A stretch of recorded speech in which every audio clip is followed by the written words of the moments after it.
When they actually installed Jax and Lee Sin, Cyanide mentioned that they might be going for the SKT skins. 리신을 풀어줘가지고 그때 두 개를 픽할 때 느꼈어요. 아, 이 스킨을 쓸 수 있겠구나. 5개를 딱 하고 그래서 정말 좋았어요. And then when they picked Zed and Vayne, I was like, okay, they're doing it. 마지막에 그 옐로우스타 선수가 저희 좀 5챔피언 안 할게 하려고 자이라로 고르나 했다가 1초 만에 바꿔줘서 진짜 좀 많이 고마웠어요. It was like the best picks for the situation, so I was kind of surprised how well the opportunity were for them.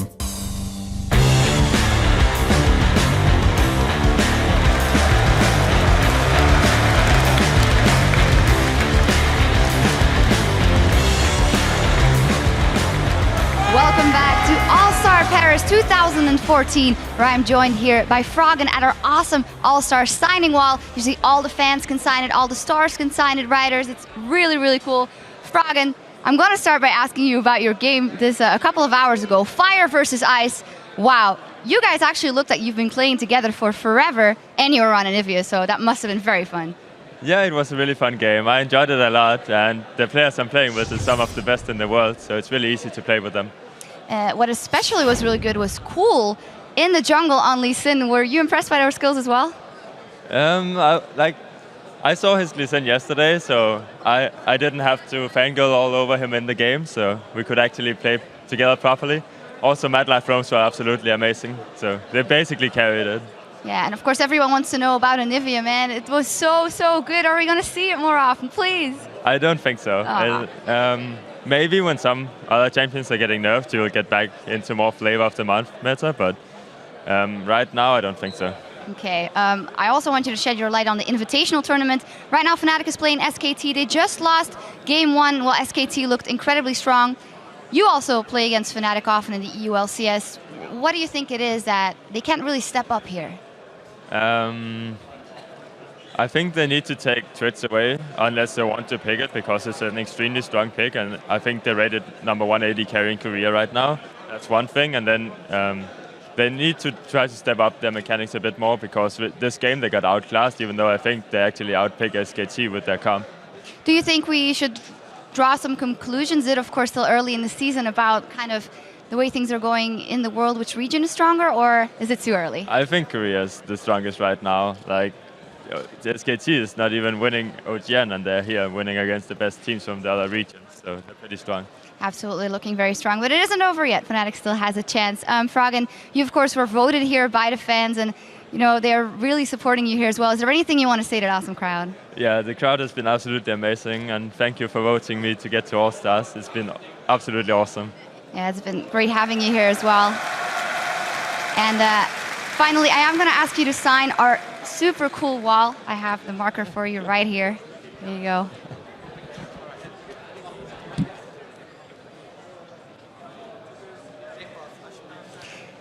And as Froggen signs the wall, we're going to sign off and head back over to the guys at the desk. That is a super cool wall indeed. Thank you very much, Shox and Froggen. We are setting the stage now for our second game in the semi-final match between Fnatic and SK Telecom T1 K. Both teams are very shortly going to be getting underway. SKT is only one game away from securing their spot in the All-Star Finals and setting us up for another China versus Korea title battle. Fnatic simply were lacking in individual play. They tried new champions, something that Fisher you've talked about a lot. I do want to touch on the fact that sOAZ was ganked early and ganked often, and we know he's a player that goes on tilt. Well, I think everyone knows when it comes to sOAZ and emotions, he likes to show them, he really cares about the game. So yes, it could have an effect on him if he dies early. However, I think with the crowd behind him, and also with the fact Fnatic was pretty much the underdogs from everyone going into the game, I don't think he actually felt too many nerves or too many emotions actually in the game itself. I don't think he expected too much from himself, and therefore I actually think they can go into this next game here completely cleared in their head and just say, you know what, if we do our best, it's all we can do, and if we win, perfect. If not, well, SKT were just better. Well, if he wants a comfort pick, maybe he can play Yorick. On the other side of the rift, SKT played absolutely phenomenal in all aspects of the game. I want to highlight Piglet. His Twitch was mind-blowing, 903, probably the best 80 carry performance of the tournament for me thus far. What do you think, Monty? I mean, it's fantastic, and that's why we in Korea do see a lot of bans targeted at Twitch, at Piglet. That has been his default, his go-to AD carry these days. It's usually not considered wise to let him have it, but if you don't let him have the Twitch, he does have those other weapons. We've seen his Vayne. What we haven't seen yet is his Kog'Maw, which is also excellent and a very meta pick in the Korean region right now. Well, he hasn't even needed to go that far down. The teams are ready, so let's send it back over to Jat and D-Man at the caster desk for Game 2. Thank you very much, Quick Shot, and welcome back to Zenith. And well, we just heard the crowd just before you came back to us were erupting, cheering on Fnatic, trying to give them some moral support, but it's a big ask. Yeah, it's a lot of moral support is going to be needed. It depends how much moral support can actually help, because they'll give as much as Fnatic can take.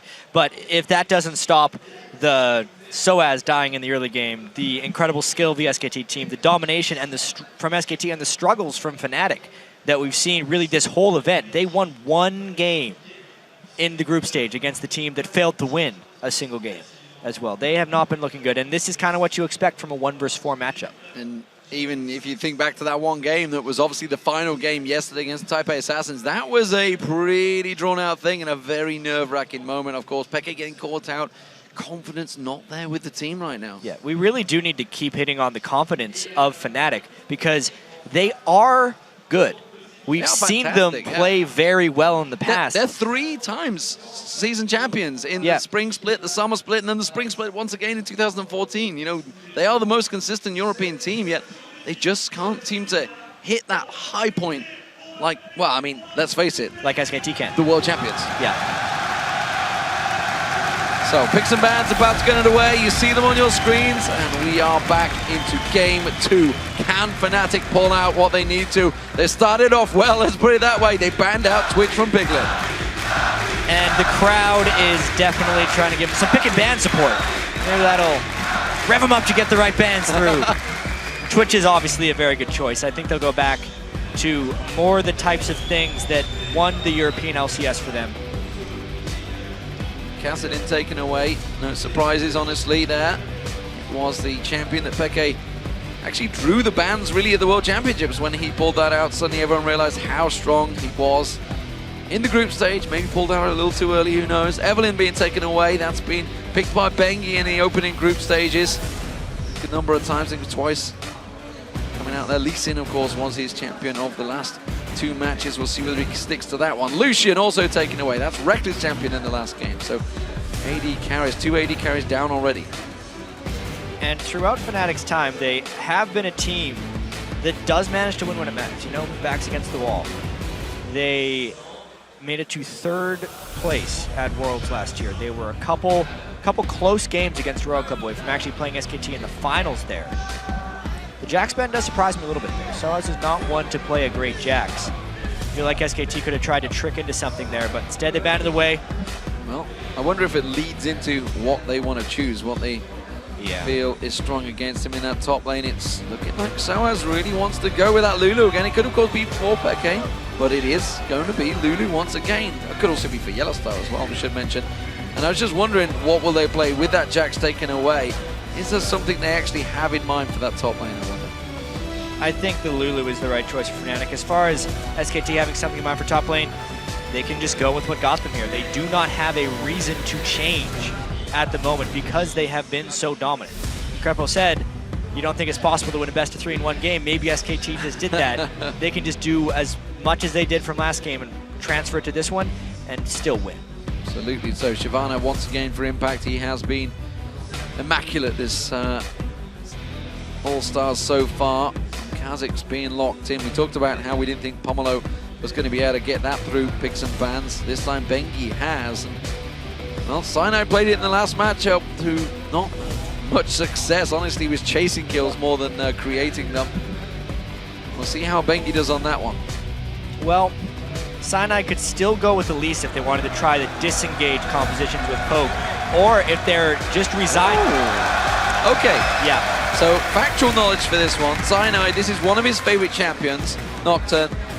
but he only got to play it once at Katowice and they lost on it, and then they never drew it out again, despite the fact he practiced all week running up to Katowice on that champion. So solidly played it in solo queue, and he was like, yeah, we never really used it much. So because it's great in solo queue where there's a lot of fighting. Exactly. And if Fnatic is expecting a game like they had last time, they're going to need to be able to fight a lot. They're not trying that poke, move around, split push composition against a team as coordinated as SKT. They need the fighting power. Obviously, Cyanide's going to have to get to level 6 at some point in order to pull that off.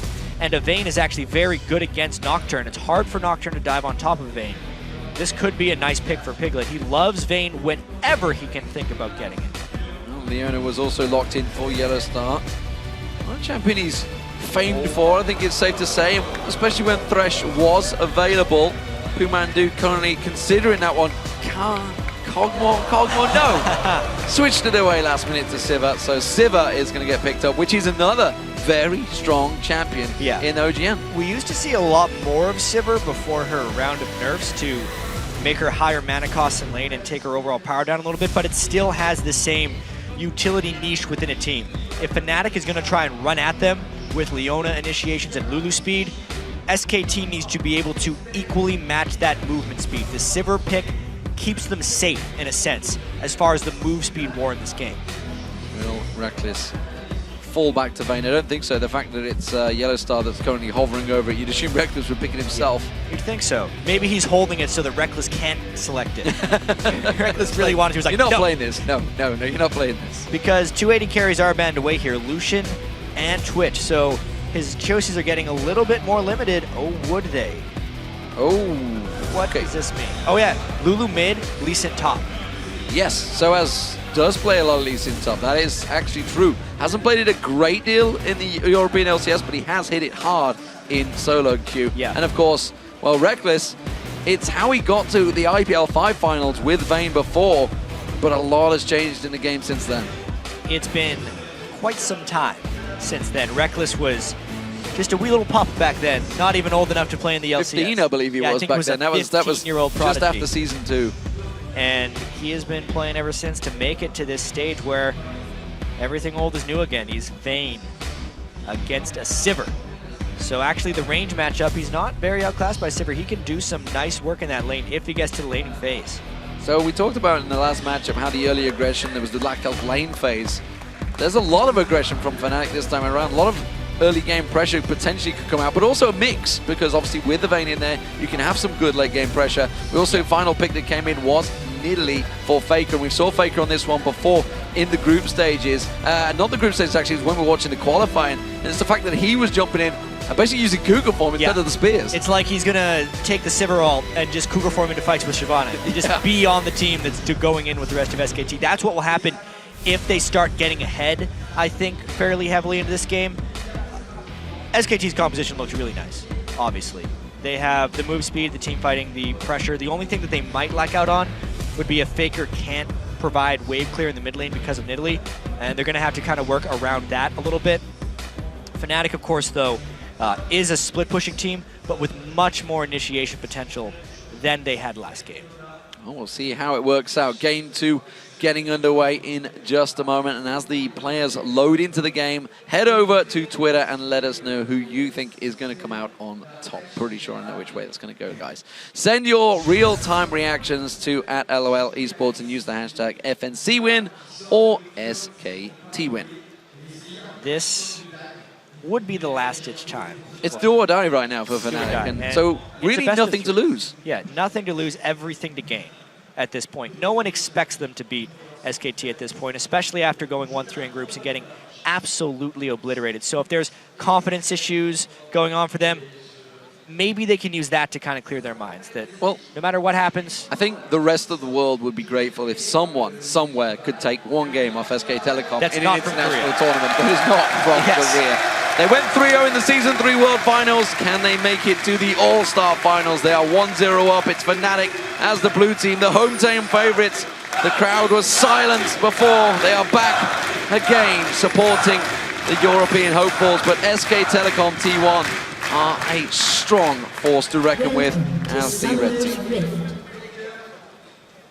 Yeah, the early game was actually chess match kind of won by Fnatic last time because they were able to successfully secure 3 buffs, but then they very quickly lost it as they were unable to support sOAZ at his interior turret when he roamed to the bottom lane and he ended up getting killed. So that was that as far as the early game, and once SKT had the edge, they closed it.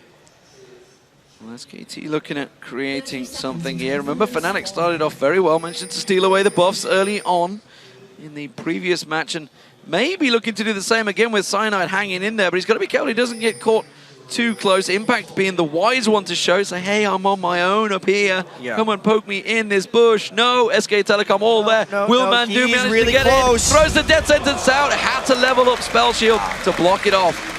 That kind of hurts. Nocturne gets a lot of pop out of his Q at level 1. He also oftentimes liked to go E second as well, so that could very well slow down the jungle just because he was doing his defensive duty. It was a very nice angle Mandu took. Well, Faker's now actually shown himself. 4 members of Fnatic close by, but look at that. SK Telecom back in force. They get on YellOwStaR, has to flash away straight out from that one. And that is one summoner spell down. A little bit of health for Rekkles as well, as they very quickly try and scatter into lanes. There's a lot of recalls going off right now. You can see Impact going back to base, YellOwStaR going back to base, even though he doesn't have his flash. And yeah, absolute lane swaps coming on right here. They do not want standard lanes. Talk to a lot of Koreans as well about kind of exactly why they lane swap. And sometimes if there's just a chance that they lose the lane 2v2, there's no reason to do standard lanes. And that could potentially be what Fnatic is thinking right here. Cyanide find a friend. Trying to find a friend, but as you mentioned earlier on, he has got a level advantage over Impact. He does force Impact away with that blue buff as well on. Quite happy to burn those spells, but that does give the information to Bengi. Bengi knows, and he's going straight towards the red buff alongside Pumandu. Yeah, that was what happens with lane swaps. Your lane support helps out the jungler. He's going to want to smite that away without getting too low. Impact's got to be careful. YellOwStaR was with him. There was a ward to give them the knowledge, though. And as you mentioned, SK Telecom, alongside Pumandu, will just steal themselves their own red buff away. sOAZ not really looking to get involved in that one. You can see the Twitter vote there, no surprise, but it is a pretty close one right now. 53% of you. So 47% of you still believing in the European dream. We'll see if it's possible. Peke dodging now, but he's in all sorts of trouble now. Has to flash away. The Ignite went down. But where's he going to go? You can see Impact coming around. He's got no flash available. He has got a shield, but it may well not be enough. It is only a level 1 Impact. You can see Pumandu, if he can get in range to land that death sentence. The spear's there, and Faker gets first blood. And it could not go to a better person on SKT. We said the one fear that SKT might have in this one is if Faker can't control mid lane enough. The fact that he just got his kill onto Lulu will help that substantially. Cyanide in trouble. He's going to get caught out. One more hit. No, exhaust is used, but it doesn't matter. Bengi gets the kill nevertheless with Taste of Fear. It couldn't have started worse so far for Fnatic. Maybe they can try and lay a trap and get something back. Oh no, Pumandu. Oh, he's going to go in the bush. They may try and turn this one around. sOAZ does come in, but the death sentence on Rekkles is not going to be enough. Pumandu will go down, and YellOwStaR gets the first kill. Had to need to go to Rekkles. But at least they got a kill, is the big thing in the early game here. They're down 6. Well, they only got 4 in the last game, if you're going to look at it that way. 20% of the kills in the series. All right, then. But quite honestly, that gives a little bit more time for Rekkles and YellOwStaR to farm up in the top lane. Because YellOwStaR went for the gold generation item early, it'll either make him a faster jump to a Sightstone, or he can actually upgrade that to a Targon's much sooner, so he gets faster gold generation. It basically doubles in effectiveness right away. So it's not a terrible thing for the support to take the kill. Well, the red camp was not cleared out by Bengi last time he was down here. Cyanide will clear that out and reset that timer, so that's coming up just shy of 10 minutes. So we'll see how that plays into effect when the rest of the Telecom are in that jungle next time around. So Impact, he's not really been in that top lane at all so far, still hit level 2, and of course got that 2 support kills already, so actually not doing that bad despite the fact he's pretty much been in the jungle the whole time. Yeah, as far as being involved on an early game Shyvana, you don't really think he's going to be able to do that, just to be involved in those kills. And I'm really impressed, D-Man, by SKT's early game strategy, just because that was honestly their weakness a while ago. And they've kind of turned it into a strength here at the All-Star Invitational. I think back to last year's Worlds where they were getting turret dove early and 3v1s and didn't know how to deal with things. They seem to know how to deal with everything substantially better than their opponents. The flash burn there, sOAZ. You got to question why he even went in for that one. The moment bengi showed himself, though, he was getting the hell out of dodge. That could well be the first turret of the game. Meanwhile, Fnatic trying to do the similar in this top lane. So both these top and bottom turrets going down to the 3-man stack of the teams. Yeah, delayed fast push actually from SKT. They just finally sent the extra person down to that lane. They overpowered 3v1, and both teams ended up trading turrets. AD carry farm is still pretty close. All the farm is actually very comparable. It was just that quick early kill that they were able to get. Chae put in some good damage on that middle turret, honestly, in the time that Faker was away. That's taking it down to half hit points. That's a very important turret this early on. Yeah, and you can see vision control-wise, though, SKT already going for an extra sweeping lens. bengi has swapped it out. He has been the vision control master throughout his career and stepped up in this event in particular to have more of a kill presence in the game, not struggling nearly as much as he was over in Korea. So just a vision emphasis for SKT. Pink ward and regular ward being pounced around and placed by Faker. Oh, we've seen a number of Threshes coming out with those boots of mobility. Pumandu no different, zipping around the map, making sure ward coverage is in the right place at the right time. And as you mentioned, their coverage has been immaculate, and it's actually possibly been something we could definitely level towards Fnatic. Yeah. Maybe being a problem, but look at this, they're setting up for a very early dragon, 7 minutes in. Yeah, and it's because they've been able to create a lot of vision priorities, and this is not necessarily about buying wards, it's about killing the enemy wards and knowing where to place your wards to get yourself safe takes, like this dragon. Is sOAZ lingering? He hasn't got any smite, so I'm not too sure. It's just simply trying to desperately do something there with the Sonic Wave. Had no lane to go to, so had to just stick around. Faker, meanwhile, in this mid lane, keeping up very well in farm with xPeke. xPeke just gone back to get himself the Chalice of Harmony. And that's going to be a problem for sOAZ as well. It was this problem in game one, it's a problem right now. He doesn't have a lane. It's what SKT has done against every top laner at the All-Star, is they've made them lost. They've taken away their place in the game while still keeping a place for Impact in most situations. And it's allowed them to destroy people. In this game, Impact is behind, so to speak, but it's more important, I feel like, that sOAZ is behind early since he is on that Lee Sin. Very low here, trying to hold the blue buff for xPeke to get around here. He's like, buddy, mind helping me out here? There is the shield going down. So, Rekkles just went back, got himself the Bilgewater Cutlass, and has got a good farm push at the start. He got himself the assist as well in their 10 CS advantage briefly over Piglet. We'll see how long that stays, though, because he's returning back towards the top lane, so both AD carries not going against each other this early yet. At least Rekkles is getting a pretty decent amount of farm here. The gold lead is still 800, so the game isn't out of control despite maybe how fast last game was.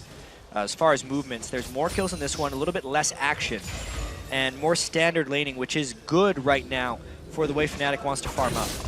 They need to get Nocturne into a place where he's healthy at level 6 and can get some good ganks off. He's also went with a Wriggles Lantern, so we will have to keep track of his overall Feral Flare stacks. He's currently at 11. Whether he transitions that before or after the 20-minute mark will actually have a pretty big impact on this overall game. And we'll see whether he actually gets the time to stack that up to 30. Of course, we are on 4.6 here.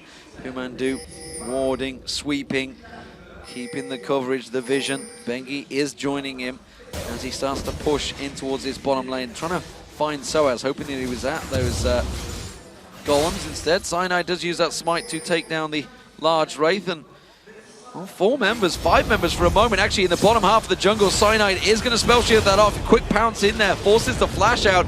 sOAZ has to safeguard in to block those void spikes. And SK Telecom, 5 members for a brief period in the lower half of Fnatic jungle. And there's actually not many objectives for them to take down there right now, considering the jungle was completely cleared out and they actually had a timer on the red buff. So I tell a lie, that was a nice invade. They cleared out the jungle so they can get the timer and steal that away, delaying Cyanide's Feral Flare as well as taking this threat away. And buying time for Piglet not only to get free farm, but to start putting some serious damage onto this turret. Now 3 members will move on down here, and that is going to be a free turret for SK Telecom. Meanwhile, in the top lane, Impact's doing what he can to keep Fnatic away from it, but I don't feel they're going to take it with this wave.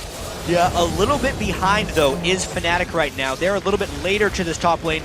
Lee Sin arrives, Impact hits level 6. He could maybe even think about ulting if he needs to escape here. He ults in for the damage and for the wave clear. Perfect timing. Nicely done. Impact clears that wave straight out, forces Fnatic back for now. But bengi is already in that top lane. Piglet is coming around there. Peke goes aggressive on Faker, but not too worried about that one. Just pounces back behind his turret and heals himself up. So as he's looking to just create something, he has finally hit 6, so that kick could be used, and that's maybe what he's going to try and level up here on towards Faker. He's going to step towards over him. the wall.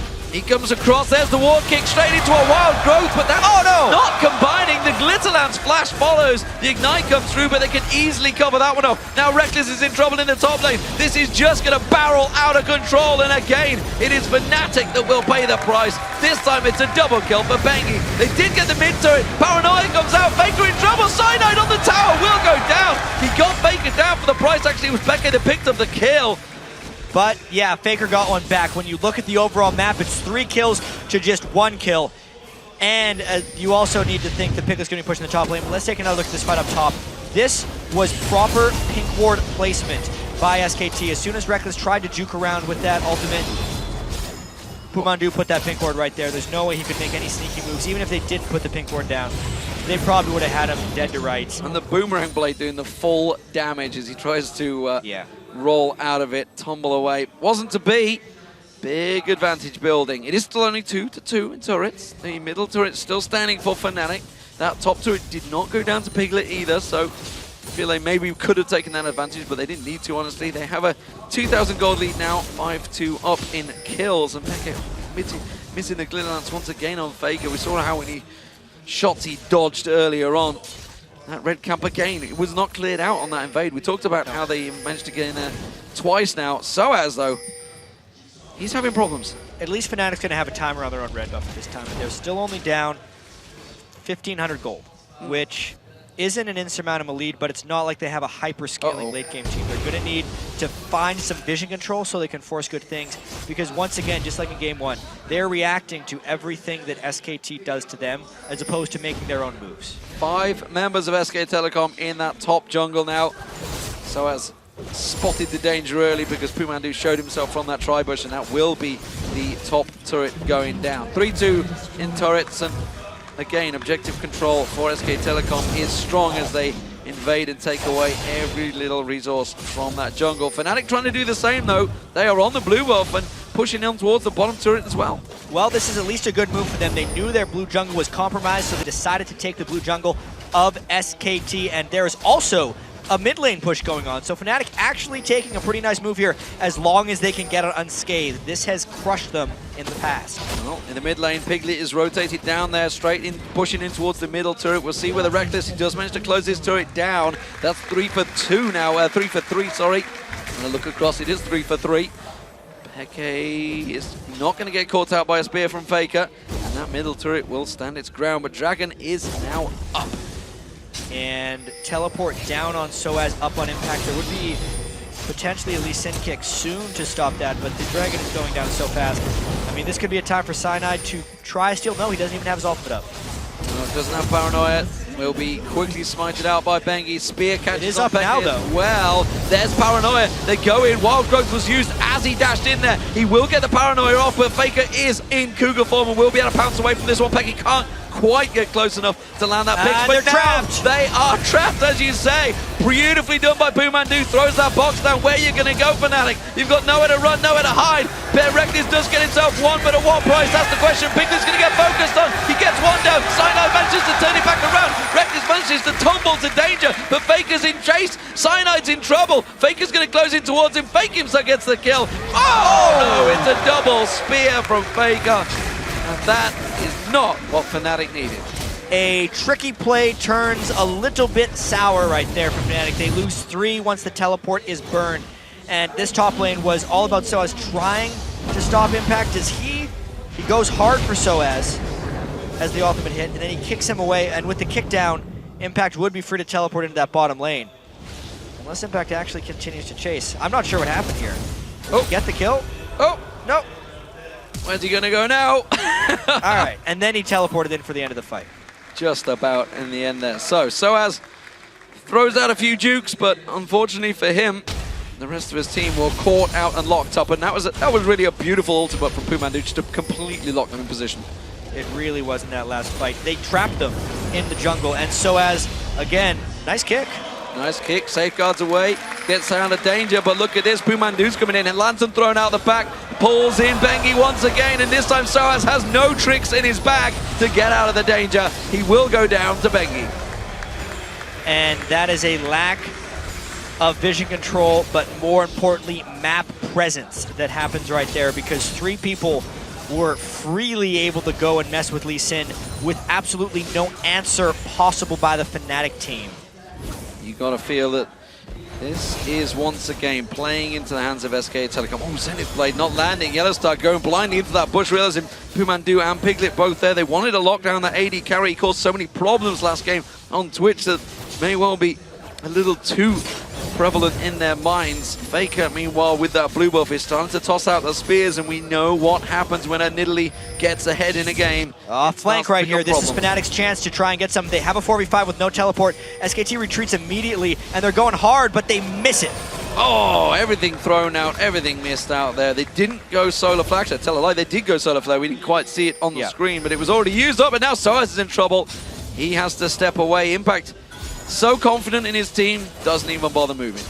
And he's just forcing Fnatic to go elsewhere because SKT disengaged so well. Didn't even have to burn Sivir ult. Now they push down mid lane. Peke gets hooked! Oh, Peke hooked in. Wild Growth comes out. You see the paranoia pops in towards there. Cyanide goes down to Faker. YellOwStaR in trouble now. Piglet can pursue on towards him. The boomerang blades will not quite be enough, but the tower went down. Oh, quick sidestep of the turret. There's the tower going down. Those spears, they're starting to cause problems. This game is going the wrong direction for Fnatic, but absolutely perfectly for SKT. 5 kills onto Faker, 4 kills onto their jungler bengi, who is having a fantastic All-Star event, and they are in complete control of the map and the series. bengi really has answered some of the critics, I feel, and maybe gained some serious confidence that may have been lacking after going out of the OGN champions and NLB over in Korea. We'll see, of course, how they perform when they move into the summer split of that tournament, but right now they have the All-Stars ahead of them and a potential place in the finals against OMG. Let's see if they can do anything to impact here. They do force the ultimate. D-Man, I think it's actually really important to note how long Fnatic has actually been around as a team, because we've seen so many big players, especially in North America and Europe, kind of come and go. And 4 of the 5 players on this lineup have actually been in the League of Legends scene since the Season 1 World Championship, which is not something you can say about many teams. No, I mean, you've obviously got sOAZ and YellOwStaR in there with Against All Authority, and of course, Cyanide and Peke. Peke actually only turning up on day 2 as well, if memory serves me, back in Season 1 to turn up and get Fnatic through to that finals position. But it was certainly a long time ago, and they're very experienced, but this top lane, Rekkles, the new boy of the team, is caught out of position, and he will go down to quick success. And speaking of the new boy, you know, a lot of teams trying to bring new blood through, and Rekkles is one of them. Yeah, he was really the prodigy that just came in recently at the very start of the season to try and kind of rejuvenate Fnatic, because these teams that have been around for so long, yes, the events keep getting bigger and bigger, and yes, the pressure and stages, everything is improving, including the competition. And it's so hard to be those guys that were in at the very start, kind of the old dogs on the scene. Fnatic are the oldest dogs when you actually think about it. You look at a team like TSM with recently all their roster changes, their entire Season 1 lineup is gone at the moment. Everyone is changed out, whereas you look at Fnatic, yes, it was just Cyanide and Peke on that Fnatic team, but the others were around on major teams way back then. Oh, Peke out of position. Wild Growth is not going to be enough. The solar flare goes down, but it is all too late. Peke had eaten one of those spears from Faker, and that was an easy turret. It may well turn into an easy inhibitor as they just keep pushing through. Yeah, teams like SKT, they have not been around as long, but they've been around a while, and they know how to deal with situations like this and close games. They know how to close games. That's going to be an inhibitor turret going down any minute now. This will fall. Piglet puts the damage down. The inhibitor will follow, and honestly, they may keep going. Teleport going out from Impact. He's off. He's going to defend that top turret because sOAZ was trying desperately to get on towards that inhibitor turret of his own. It will get backed off. He's going to have to kick Impact away, but look at Faker. He's making tracks across the map, closing the gap. And it's all about if he walks over ward, then they'll know where he is. There's the ward. They know exactly where he's going to be. Faker can head him off. Yeah, he's going to run straight across. Oh, the spear is almost enough to do the job right there. Where's he going to go? Burnout from Impact. Who will get the kill? It's going to be Impact. Oh no, Faker. I think he had an auto attack swinging through. Just followed him straight through. The Dragon as well picked up every single objective and kill, all going SK Telecom's way. I mentioned they only got 4 kills before. They've only got 4 kills this time around. Can they try and capitalize, get any more? Peke's going to go down. A pouncing bengi once again comes in. Cyanide tries to get themselves a 5th kill on that board. Piglet may well be that man. YellOwStaR taking down the side there. Piglet's still alive, just about. Finally goes down. Rekkles gets himself the condemn on Faker, but it is another kill for SK Telecom and another trade in their favor. They get their 5th kill, but it cost them 3 lives and even more pressure on the map here. 7 kills for Faker with a death cap. Piglet is crushing in items right now. Basically completed his 2nd and on his way to his 3rd. He's 3 items full, whereas Rekkles isn't even at his 2nd one. This is a team in trouble in this game, if you look at Fnatic. And they are against such a fresh young team, honestly, in the form of SK Telecom. We'll go through it in a moment because this is, well, it was a clean, crushing replay. This was really just SKT catching Fnatic out of position, and then Fnatic desperately just trying to get back into the fight. If I'm Fnatic in this situation, you're down 8,000 gold, I do exactly as they do. You see people are low, you just go for the kills that you can get, hoping that turns the game around. Obviously, they go for the damage threats first. Piglet was so low, but it took them forever to kill him, and by that time, Faker melee Nidalee, as we've seen him do so many times when he gets ahead, just finishing them off because they just couldn't finish off the AD carry in time. Bengi has so much damage, more and Malmortius. He's got the Brutalizer in there as well as the Elder Lizard. He's just pouncing through his targets. 8-1-4, Impact pounces forward. sOAZ caught out, safeguards away. Bengi's going to have that leap back available in just a couple of seconds. Doesn't fancy chasing, doesn't matter because Piglet just spins out his boomerang blade and catches him with the edge. Not the same performance that Piglet had on Twitch in Game 1, but that's because he's on Sivir. It's a much more supportive AD carry. The move speed and the assists are the critical thing to be paying attention to on Piglet right here. They're about to clean out their 2nd inhibitor of this young 23-minute game. Yeah, it's going to go down any second now, and SK Telecom, they're in the position with the super minions in that mid lane to close the game out right here, and may actually be one of the fastest games we've seen so far in All-Stars. Exactly, and it'll make for a very interesting finals with how strong SKT is coming into this. We were actually discussing backstage before we came on here just how long has it been since like a North American team has made it into the finals of these big events, and it was really the early days of League of Legends where teams like the Fnatic, who won Season 1 World Championships, or even the old TSMs and COGs, were the top of the international table. But then the new players from the new emerging regions came in when Korea got the game. They basically dominated since they entered competition. China has done very well as well, winning IPL 5, which was a pretty much it was world the beginning, really. The beginning of the end, I think it was safe to say, for the Western world, perhaps, so far. But quite honestly, it's the newer breed of players that came in from Korea and China back then with the old guard of North America and Europe.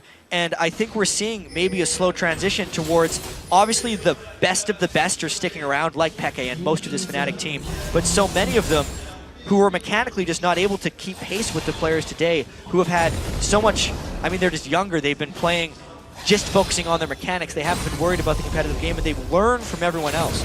You know, you can only innovate for so long until you get mimicked and then innovated on again. And that's what I think we see happening. So the next breed of teams from NA or EU would have to be the ones to take these guys down. Well, and it's interesting, obviously, we talk about the roster changes that are obviously going on in North America and Europe right now. There's been always a lot of roster changes in Korea. You know, those teams do not stick around for long. They are rapid. If you are not at the top, you are not at the best in solo queue or at what you do in team fights, you will get replaced. There's no doubt about it. There's no... Friendship is not a thing. It's all about the team, the winning.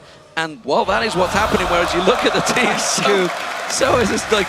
There's a problem in the mid lane, though. They're pushing down pretty fast. Yeah, this could well be game. sOAZ is actually out of his place. The inhibitor will go down once again.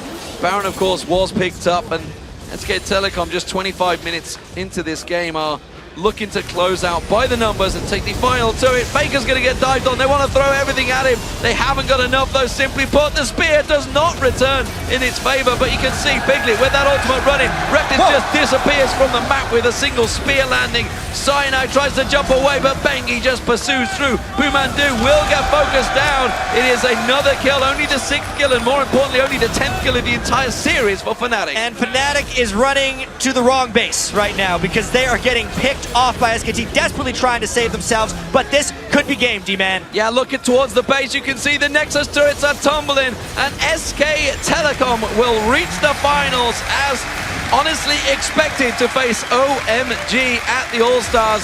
It is going to be an all-Asian event, and it is the 2 seeds that expected to be there, but what a fantastic performance by SK Telecom, no doubt about it. 26 minutes gone in this game, and they have dominated Fnatic. And it was really a statement by SKT in general here. bengi in particular was struggling so much coming into this event, and to go 10-1-6 in the semifinals after a great performance in Game 1 as well is truly a statement for the finals tomorrow.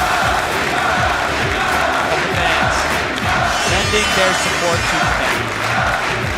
Even in defeat, of course, they are the home team, and you can't take away. They play with their hearts, but unfortunately for them, that's not enough when you come up against the Season 3 reigning world champions. And you've got to look forward maybe to the Season 4 2014 event that will be happening in Korea and look towards the reigning champions. Will they find their form and make their way back there? Could they do the unthinkable and win 2 in a row? Who knows? Yeah. All-Stars is the focus right now for them, though.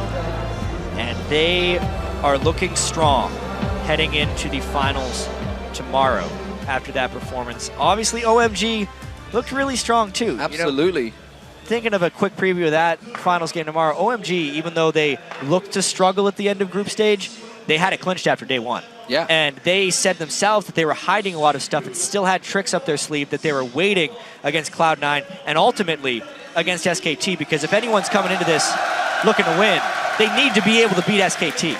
Well, if teams certainly know how to do their research, it will be SKT, so it'll be interesting to see what they can pull out tomorrow.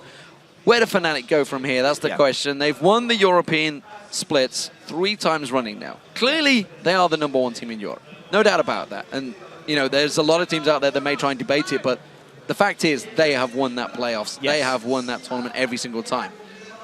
Where do they go from here? What do? They came up against Royal Club, of course, in the semifinals at Worlds and found themselves wanting 3-1 overall. Put up a good performance, but this time around, not really close against SKT.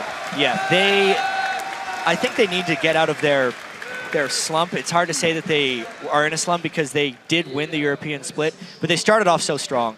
They almost need a new infusion of some kind. I don't want to say they need a roster change, but they need a change of some kind. Something in there. We'll find out maybe what it will be in the coming months. For now, though, we are going to send it back to Quickshot and the guys at the analyst desk. Thank you very much, guys, and a dominating performance from SKT. They were the heavy favorites going in. They delivered.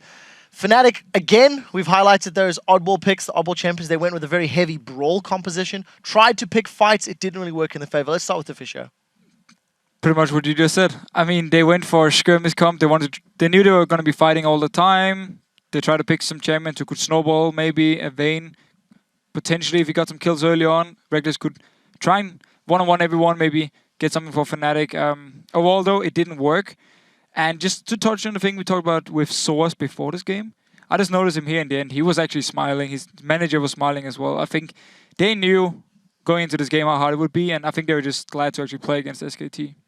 Well, the thing about it, though, is that part of the composition, and we were talking about this on the desk while the game was going on, was that it was dependent on Nocturne ganking some of the side lanes in order to win these skirmishes. And the problem with using this was if we actually look at the composition from SK Telecom, Shyvana, Kha'Zix, Thresh, Sivir, and Nidalee, these are all high escape champions post 6, and the solo lanes will hit 6 before Nocturne will, so it's really difficult to use that ult, actually, because just the lanes themselves are very slippery. So I don't think Fnatic were actually looking for big team fights. No, just in terms of the ganks on the lane. I mean, I think the Nocturne was just for we're gonna fight you Yeah, one-on-one or 2-on-2, and then Nocturne is going to join in and try and turn things around. That was they could have picked Pantheon as well, for instance. Right, but the escapes from SK Oh, yeah, Telecom indeed. from all the lanes Indeed. made it very difficult. I believe Freak But- wants to chime in. Yeah, but it's not just even the fact that they were escaping, it's the fact that SKT were picking fights all the time. An interesting stat from this game was that every single one of the carry lanes at 10 was winning for Fnatic in terms of minion kills, right? sOAZ was up against his lane opponent, Peke up against his lane opponent, Rekkles up against his lane opponent. Thing is, that's SKT giving up minions to go do other things. And Fnatic's caught in lanes killing minions, so they're up 5 CS, then, well, there's 4 Koreans in my lane set, and they die. And it was like a bunch of that all the time, where SKT shows up and Fnatic's still farming minions, and they get caught out. Pretty much ties in what I wanted to say here. If you compare just the play style of both teams and just any Western team compared to what's going on in Korea, it just shows how valuable analysts and coaches are, and how much more the game is going about how you play it and not how good are you playing at like these micro level type of things. Like you could be the best mechanical player in the world, but you can just see that how much more important strategy is getting. If we go back to Season 2, when we were playing at a really high level, it was all about literally just, okay, we'll farm for 20 minutes, whoever farms best is a really good player, then we'll start fighting each other, whoever wins that fight wins the game. It's no longer about that. So I just can't wait for the Western scene to get more coaches and more analysts. Yeah, I have to just kind of completely back you up on that one. Jat was talking about Fnatic needs like a change, and to me it's like, well, yeah, get a coaching staff. You look at a team like SK Gaming, who's not necessarily the best individually skilled, but they rocketed to the top of the standings out of nowhere with a brand new lineup because you got guys like N-rated who are like, let's think about how to play the game properly. And this team skyrocketed in skill. I think Fnatic needs that as well, and the rest of the teams that want to compete on the world stage. We'll have to see what they do to rectify their problems in terms of winning some of these bigger matchups. So just to reiterate where we're sitting in the tournament, the Taipei Assassins, they crashed out in the group stages, going 0-4. The only team they lost to was Fnatic, who have now crashed out in the semifinals. The only teams they lost to was, of course, the North Americans, who took them out, and obviously now SKT. I do want to highlight Bengi. Bengi really showed up in that series. He went 14-2-10 over his 2 games. This is a player that had very little positive impact over in OGN and in Masters and things like that. What's your take on Bengi and how he's playing? Well, I mean, when we came in and I was talking about Bengi, I was highlighting how he needs to move away from more of a vision control style that he had at the Season 3 World Championships and subsequently, and move because of the utility mid lanes these days, or mid lanes that take a long time to ramp up, like Nidalee. And the burden now falls to early game junglers like Elise, Lee Sin, Kha'Zix, these things that have a lot of kill pressure on the lanes. He needed to step up and get those kills, and that's exactly what he's done. I mean, it's really fantastic. Yeah, really, really showing through. The rest of SKT not really showing any weakness in their play. We didn't really know what to expect from the level of SKT coming in, even though many considered, the majority of people expect them to be the favorites. What do we think in terms of SKT versus the opposition? Is SKT still in a slump, or are they still just that far ahead that even in a slump, they can beat some of the rest of the world's best? I mean, you can't judge their slump until they play against Korean teams that actually punish these mistakes. I mean, a lot of the mistakes that SKT make, we probably don't even see. It takes like these very high-skilled, in strategy terms, type of teams to really start exploiting that, and it's just not here. If any team is going to beat SKT in this tournament, it's going to be OMG, and that won't be by outsmarting them. It probably will be by outplaying them in these skirmishes or just being out-brawling them in team fights, but purely in type of quote-unquote macro-level strategy, yeah, SKT has everybody's number. Well, we'll have to see how that pans out tomorrow. With that win locking down the semi-final, let's chat to 2 of the winning players. We'll head over with a quote from the classic Winnie the Pooh. "I wonder what Piglet is doing, thought Pooh. I wish I were there too, be doing it too." Now it's time for that interview. So dear Shocks, it's over to you. What? Thank you very much for that quick shot, and I'm very happy to welcome Poohmandu and Piglet to the interview lounge, and once again assisted by Homin for the translation. First off, congratulations. What an incredible game. You guys did so well. The very first question I want to ask is, generally, you played Fnatic yesterday. What did you focus on? What was the strategy to take them down again today? 우선 그 푸나틱 상대로 이런 대단한 승리 축하드리고요. 어제 한번 푸나틱이랑 붙고 오늘 또 한 번 붙었는데 오늘 경기 준비할 때는 어떤 전략을 준비했는지 설명 좀 해주세요. 저희가 라인전에서만 안 진다면 푸나틱 경기에서 이길 수 있을 것 같아서 일단 각 라인전에 힘쓰는 걸 위주로 했고요. 저희 본라인 같은 경우는 상대방 옐로우스타 선수가 레오나를 잘 쓰기 때문에 뱀픽에서도 그랬듯이 레오나를 배나던가 갖고 가면 카운터 칠 수 있는 캐릭을 많이 준비했어요. So we thought that if we focus on our lane phase, we could play the game really easily. So for our bot lane, we were aware that YellOwStar's Leona is very strong. So we were either trying to ban it, or even if they do take Leona, we were trying to counter it with a lot of champions. Let's talk a little bit more about the picks, and I want to ask Piglet, when they saw Rekkles locking in that Vayne, we know how much you love Vayne and how good you are on her. How did you react to it, and how high do you rate that champion for Rekkles? 이제 레클 선수가 이제 베인을 이 경기 때 골랐는데 아무래도 베인은 피글 선수의 가장 주 챔피언이잖아요. 잘한 챔피언이고. 그래서 레클스가 베인 골랐을 때 어떤 생각 들었어요? 저는 우선 푸나틱 원딜분이 베인 하시는 걸 보고 베인을 픽하시는 걸 보고 얼마나 잘하는지 보자 그냥 이런 생각이었어요. Okay, so when I saw Rekkles lock in Vayne, I was like, okay, let's see what you got. And what did he have? How was the experience playing against it? 그래서 해보니까 좀 베인 좀 잘한 것 같았어요. 제가 볼 때는 그게 만약에 1대1로 됐을 때는 1대1로는 충분히 잘하는 선수 같은데 이게 좀 멘탈이 약하신 것 같아서 만약에 멘탈만 많이 기르시면은 더 잘하실 수 있을 것 같아요. I think Rekkles 1v1 skills with Vayne are very good, but I think his mentality is not that strong. So I think he needs to train his mentality more to play Vayne. Okay, well, now that we're on the topic of bottom lanes, tomorrow versus OMG versus Sun and Alan, you've played them already, and well, it's a very strong bottom lane as well. Humandu, what do you think of that bottom lane matchup tomorrow? 이제 내일 OMG가 결승전에서 보는데요. 특히 OMG 바텀 라인이 지금 되게 강력해 보이고 특히 알렌 선수가 서포터인 알렌 선수가 되게 잘하고 있어요. 그 OMG 바텀 라인에 대해서 좀 생각을 말씀해 주세요. 일단 5개 팀이 토너먼트에서 만나서 했었는데 저희 바텀이 좀 제가 실수가 많이 해서 졌었어요. 그래서 좀 결승전에서도 준비 많이 해야 될 것 같고 상대 본라인 선수들이 그렇게 막 저희랑 비슷하거나 좀 비슷한 것 같아서 내일 많이 준비해야 될 것 같아요.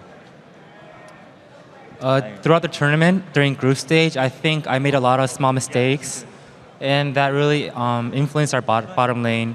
So I think for tomorrow, I think OMG's bottom lane is really good, and I think we're in the same level. So I think I'm gonna have to really focus to not make any mistakes during the game.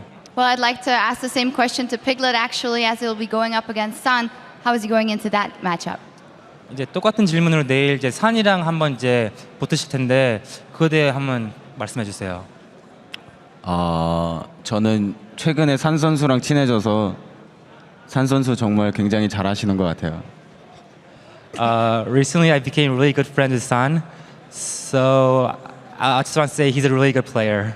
Okay, keeping it very nice to Sun from Piglet. Final question for you guys. Final tomorrow versus OMG. What will it take for you guys to take them down in that best of 5? 이제 마지막 질문으로 이제 내일 OMG랑 마지막 결승전을 붙는데요. OMG와 이기기 위해서는 이제 어떻게 준비해야 될 것 같아요? 우선은 요즘에 최근에 라인전을 지면은 게임이 굉장히 힘들어져서 우선 오늘같이 라인전을 최대한 연습을 많이 할 것 같고요. 그리고 픽도 굉장히 중요할 것 같아요. 뭐 누가 좋은 픽을 더 많이 가져가냐 그게 관건일 것 같아요. So to win tomorrow's OMG match, I think it's going to be really important to not lose during lane phase. And to do that, I think the pick and ban phase is going to be the most important. So yeah, we're going to really focus on pick and ban and lane phase. Well, it's going to be a fantastic matchup tomorrow. Congratulations once again for making it to the final. What a game it's going to be. But for now, we're going to toss it back over to the analyst desk. Thank you very much, Sharks. It's great hearing from the players. But there is one thing that I do want to take a look at. Fnatic, Europe's home field team, as they actually stepped off the stage after the game. Take a look at this. That is Fnatic, of course. Well, the crowd is definitely getting behind them. Oh yeah. Definitely got the support of the home field. Massive respect to the crowd. I mean, it's been like this through the entire tournament. They've been cheering for everyone, especially for Fnatic, also for Cloud9. So just massive respect to the crowd. Yeah, the one thing I really like about the French crowd is that we're getting behind the foreign teams as well. We actually heard them chanting SKT earlier, singing happy birthday to xPeke. For everybody that had a birthday except Faker. I mean, I really have been very impressed with this crowd. It's so good to see an international tournament where the fans not only really support the home team, but respect all the teams that are present too. That's awesome. The number of times we've seen SKT flags and Faker Senpai, please don't hurt me, posters is definitely great. I can't wait until it transitions to something you see a lot in football where every supporter has a memorabilia. Maybe Monty should start sharing his props with the numerous fans so they can all hold up. How can he share them if they're always being used on set? That is true. That is You only have so much. Yeah, and I especially love when they get behind certain players as well, right? When they were chanting for xPeke, like when he got the first couple kills and like on the jungle invades and whatnot. Like any of those high points where they're like going above and beyond for like a specific guy, like the happy birthday, right? Like all of that is just, it's unique and it's awesome. I mean, getting your name chanted feels pretty awesome. Yeah. I had that happen in the NALCS with like 30 people, and I was like, Guys, we didn't move this one along. So with 3 amazing days of games in our match history, it is time to take a look at the bracket as we now know who is duking it out in tomorrow's finals. After winning their semi-final series today, both OMG and SK Telecom T1 K will face off tomorrow in our All-Star Invitational Final, which is a best of 5. And sadly, all things must eventually come to an end, and tomorrow will mark our final day of matches for All-Star Paris 2014. We'll kick the day off with the much-awaited 1v1s and 2v2s, so tune in to see the top of the tops, the king of the jungle, the mightiest mid, and the best duo lane. That will be followed by the Invitational Final Best of 5 series, as OMG will face off against SK Telecom T1 K for a chance to be crowned the All-Star Paris 2014 champions.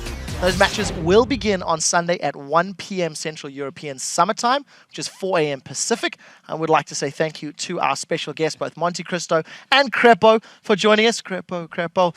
And for Shocks, Deficio, Freak, D-Man, Joe, Jat, Kobe, myself, and the entire All-Star Broadcast crew.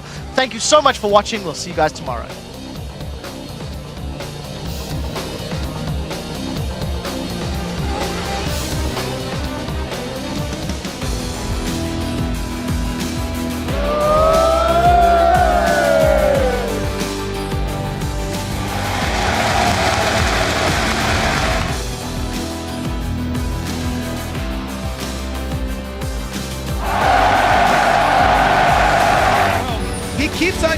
Before he dies. Cool again, there's a flash, and then the hook from Madlai. Frogan actually picks that one up in the end. Aiken 25. It's okay, we can take mid. I'm ready. Oh, stay close to me. Holy crap. Oh. Okay, there's just not enough people right here for Ice. They're in trouble, but there's Frogan. Oh, cool. He's trying here, he's doing his best, and he's getting the results from it as well. Frogan slams up another one. Down slow from the ulti. The wall comes in. He's slowly but surely going down. It's a double kill for Frogan.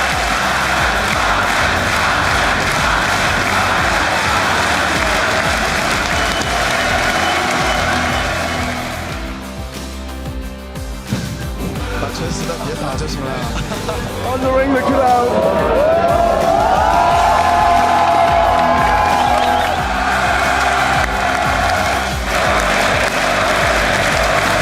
SKT! SKT!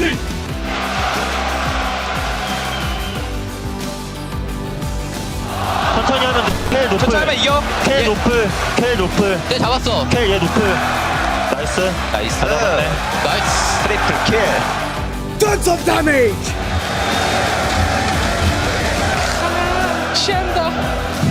It is only a level 1 impact. You can see Pumandu, if he can get in range to land that death sentence, the spear's there, and Faker gets first blood.